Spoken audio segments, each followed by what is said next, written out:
আমি যা যা বলি এটা কল্পনা করার চেষ্টা করেন। আপনার স্ত্রী, তার নাম কি? আম্বিয়া। আম্বিয়া টিকটক করে। আরো এক বেটা, তার নাম জুলফিকার, যারা আপনি চেনেন না, সেও টিকটক করে। করে স্যার। দুইজন আলাদা আলাদা টিকটক করে। ঠিক আছে স্যার, করে। একজন আর একজনের টিকটক দেখে। দেখে স্যার। দুইজন একসঙ্গে টিকটক করতেছে। তাদের টিকটক খুব হিট হয়ে গেছে। অনেক হিট হয়ে যাওয়ার কারণে আপনার কোমরের মধ্যে আপনার বউ একটা লাথি মেজা ওই ব্যাটারি নিয়ে ভাইগা দেখতেছে।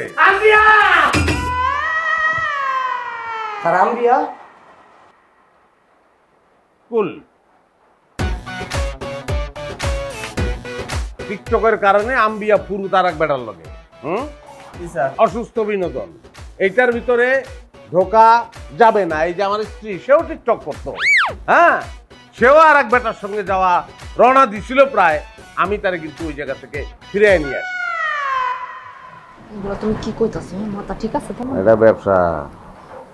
কাস্টমার যেটা শুনতে চায়, কেমন কাস্টমারদের কবজা করুন, ওইটাই করতে হবে।